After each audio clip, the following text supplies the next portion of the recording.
ക്രിസ്റ്റോറ്റോമി രചനയും സംവിധാനവും നിർവഹിച്ച ഉള്ളൊഴുക്ക് തിയേറ്ററുകളിലെത്തിയിരിക്കുകയാണ്. തിരക്കഥയിൽ ലാപ്പത്ത ലേഡീസിനെ പിന്നിലാക്കിയ ഉള്ളൊഴുക്ക് സ്ക്രീനിലും ഒരുപടി മുന്നിലാണെന്ന് പറയാം. സിനിമ കണ്ടിറങ്ങുന്നവരുടെ മനസ്സിൽ കഥാപാത്രങ്ങളുടെ മാനസിക സംഘർഷങ്ങളും അവർ കടന്നുപോയ വൈകാരിക മുഹൂർത്തങ്ങളും അതേപടി നിലനിൽക്കുകയാണ്. അതിനാൽ തന്നെ വളരെ എഫക്റ്റീവായി ഈ സിനിമ പ്രേക്ഷകരുമായി സംവദിച്ചു എന്നതിൽ സംശയമില്ല. സിനിമയുടെ അമരക്കാരൻ ക്രിസ്റ്റോറ്റോമിയുടെ കെട്ടുറപ്പുള്ള തിരക്കഥയും തന്മയത്വത്തോടെയുള്ള സംവിധാനവും സ്ക്രീനിൽ ഈ ചിത്രത്തിന് കൂടുതൽ മിഴിവ് നൽകിയിട്ടുണ്ട്. തിരക്കഥയിലുള്ള ഓരോ രംഗങ്ങളും അതിലെ വൈകാരികത ഒട്ടും ചോരാതെ തന്നെ സ്ക്രീനിലേക്ക് പകർത്താൻ ക്രിസ്റ്റോയ്ക്ക് കഴിഞ്ഞിട്ടുണ്ട്. കുട്ടനാട്ടിലെ സാധാരണ ഒരു ക്രിസ്ത്യൻ കുടുംബം, അവിടെയുള്ള സ്നേഹമയിയായ അമ്മ ലീലാമ്മ, ആ കുടുംബത്തിലേക്ക് ഇഷ്ടത്തോടെയല്ലാതെ മകന്റെ വധുവായി എത്തുന്ന അഞ്ജു എന്ന പെൺകുട്ടി, മകന്റെ മരണവും വെള്ളപ്പൊക്കവും ലീലാമ്മയുടെയും അഞ്ജുവിൻ്റെയും ജീവിതത്തെ മറ്റൊരു വഴിത്തിരിവിലെത്തിക്കുകയാണ്. അവരുടെ അന്തർസംഘർഷങ്ങളിലൂടെയാണ് സിനിമയുടെ യാത്ര. അതാണ് സിനിമയുടെ കഥാപരിസരം. ഇതിൽ അഭിനേതാക്കളുടെ തിരഞ്ഞെടുപ്പ് എന്നത് വളരെ പ്രശംസ അർഹിക്കുന്നുണ്ട്. ഈ സിനിമയിലെ ഒരു അഭിനേതാവ് പോലും ആ കഥാപാത്രത്തിൽ നിന്ന് വേറിട്ട് നിൽക്കുന്നതായി നമുക്ക് തോന്നുകയില്ല എന്നതാണ് എടുത്തു പറയേണ്ട കാര്യം. പിന്നെ മുഴുവൻ സിനിമയിലും നിറഞ്ഞു നിൽക്കുന്നത് ഉർവശിയുടെ ലീലാമ്മയായുള്ള പകർനാട്ടമാണെന്ന് പറയാം. അവരുടെ ലീലാമ്മയായുള്ള ശരീരഭാഷയും മാനറിസങ്ങളും ആരെയും അതിശയിപ്പിക്കുന്നതാണ്. ചില രംഗങ്ങളിൽ മറ്റ് അഭിനേതാക്കളിൽ നിന്നും ശ്രദ്ധ ഉർവശിയിലേക്ക് കേന്ദ്രീകരിച്ചു പോകുന്നതും അതുമൂലമാണ്. സത്യത്തിൽ ആരാണ് ലീലാമ്മ എന്ന് അതിശയിപ്പിക്കുന്ന പ്രകടനമാണ് നടി നടത്തിയിരിക്കുന്നത്. ചിലപ്പോൾ നമുക്ക് തോന്നും അവരെപ്പോലെ സ്നേഹമയിയായ ഒരമ്മ ഇല്ലെന്ന്.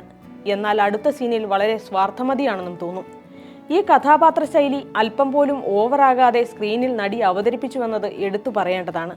ഇഷ്ടമില്ലാതെയാണ് വിവാഹിതയായി ഈ കുടുംബത്തിലേക്ക് വരേണ്ടി വരുന്നതെങ്കിലും ഭർത്താവിൻ്റെ മരണം വരെ ഒരു നല്ല മരുമകൾ എന്ന മുഖംമൂടി ഈ കഥാപാത്രം കൊണ്ടു നടക്കുന്നുണ്ട്.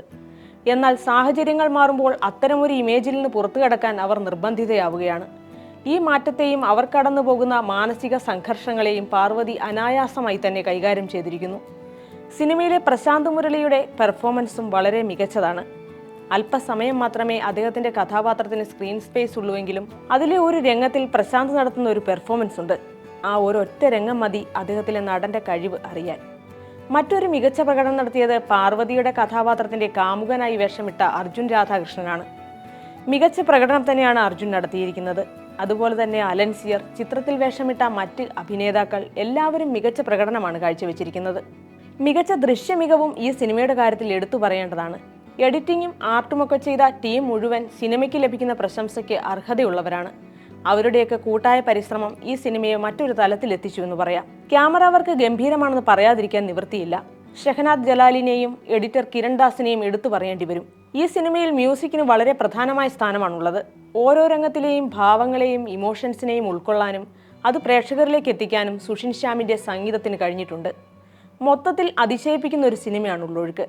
പേരുപോലെ തന്നെ കഥാപാത്രങ്ങളുടെ അവരുടെ വൈകാരിക തലങ്ങളിലെ ഉള്ളൊഴുക്കുകളാണ് ഈ സിനിമ പറയുന്നത്.